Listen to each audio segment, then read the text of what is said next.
Welcome to the Swim Therapy Technique Facility. Using one-to-one coaching and video analysis, we provide a shortcut to faster swimming. This video clip is designed to improve your understanding of how an efficient front core breathing action takes place. If you wish to have your technique analysed, please email coaches@swimtherapy.co.uk or call us on 0870 881 7829. Enjoy the video.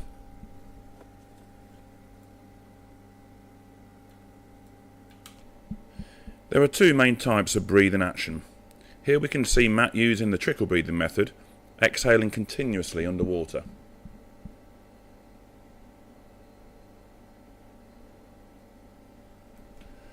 This is Matt's preferred option, where the action is far more explosive. In both cases, the lungs are completely empty before the mouth leaves the water. We must only inhale when the mouth is out of the water. Often athletes will make the mistake of exhaling and inhaling while the head is out.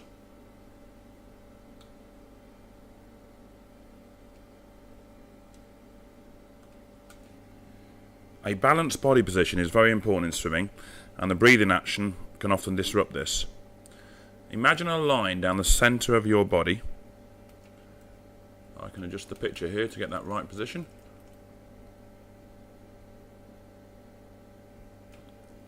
Okay, if you can imagine a centre line down here, you can see that it dissects the head. When the body is correctly balanced, it would dissect the head when you're breathing or when you're not breathing.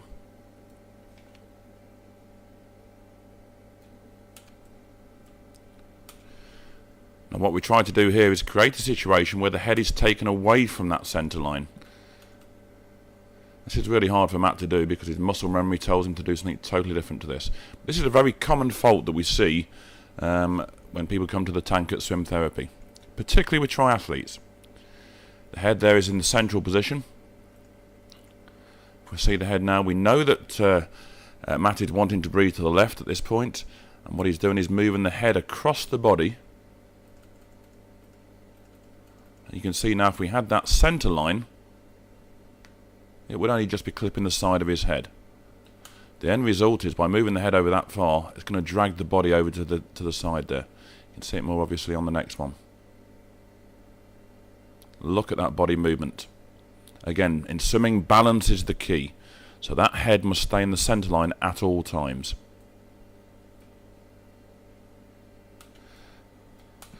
This is another very common fault that we see in the breathing action. What Matt has tried to put in here is an initial lift of the head before he turns to breathe. Let's have a look at that again. Again, this is a very common fault that we see.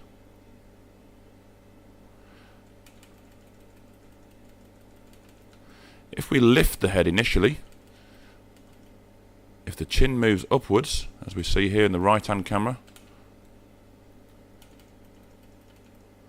it puts downward pressure on the hips, creating a false body position and a very high resistance body position. When we're breathing, we should see the whole of the side of the face in the water here. We're only turning the head, we're not lifting the head. Very important that we don't create a situation where the legs are low and the hips are low, create increased drag.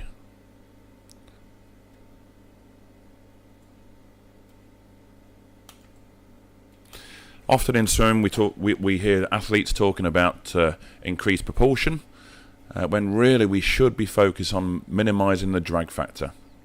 That's the way to create speed. Make sure we're turning the head, not lifting it. For triathletes, we have to expect that when we're sighting, that the legs are going to drop. The important thing is to make sure that the body balance is correct, and that we're swimming in a straight line so that the need to sight on a regular basis is not there.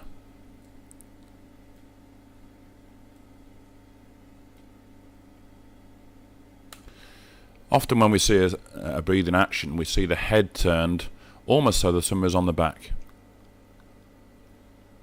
To swim efficiently, we need to disrupt the streamline position as little as possible.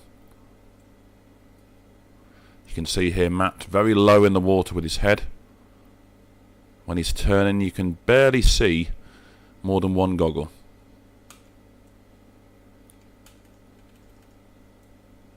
From the side position here, it almost looks like he can't breathe there. His head is under the water.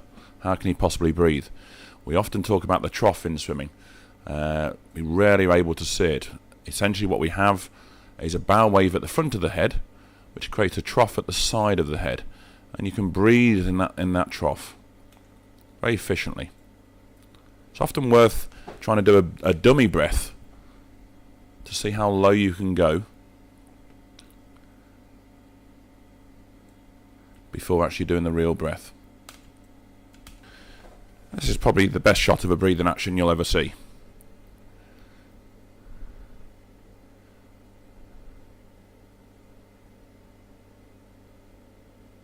Let's go in a little bit closer.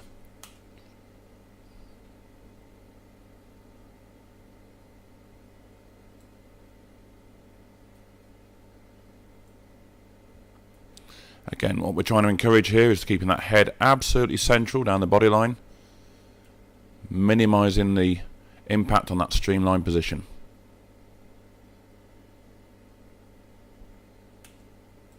You can see there the trough at the side of the head. From the side view, we could see less of the mouth than what we can see here. Plenty of room to take a good breath. Don't forget, we need the minimal of head turn purely and simply because Matt has exhaled fully underneath the water.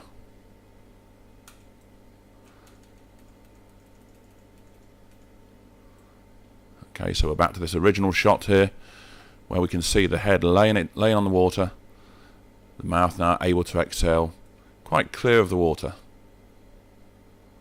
The bow wave still at the front of the head. If we lift the head at the front, the bow wave will drop into the trough at the side, and then we have to lift the head higher to breathe. So really important that we don't lift that head at the front end.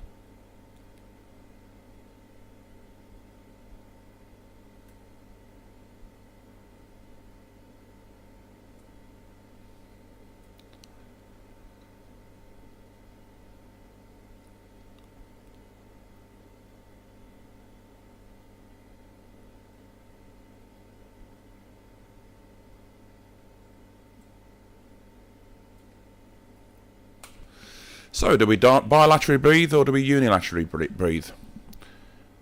It really does depend. In this case, you can see Matt bilaterally breathing here. Certainly, this is something that we would encourage in the training. It encourages good, even core control and body balance. Breathing to one side will develop muscles more promptly on one side than on the other. And it can certainly lead to uneven body balance in the future. So we would encourage bilateral breathing in training. Here we see Matt simply breathe into his right hand side, which is his more natural side. In a race, you have to have options. For competitive swimmers, if the competition is on one side, you may want to breathe just to that side. Also, we need to take that oxygen on board. So if we need to breathe every 2 and then go back to bilateral, or once every 4 or once every 5, it's options that are important to us. With triathletes, it may be that if we're breathing to one side, the sun is in your eyes, or somebody's feet are nearby. You need to have options to be able to breathe to the other side. Again, a balanced stroke is often better achieved when we're doing bilateral breathing.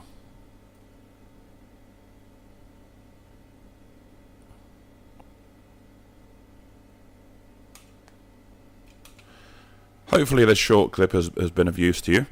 If you have any queries whatsoever or want to enter discussions, please contact us via the website at www.swimtherapy.co.uk. Thank you.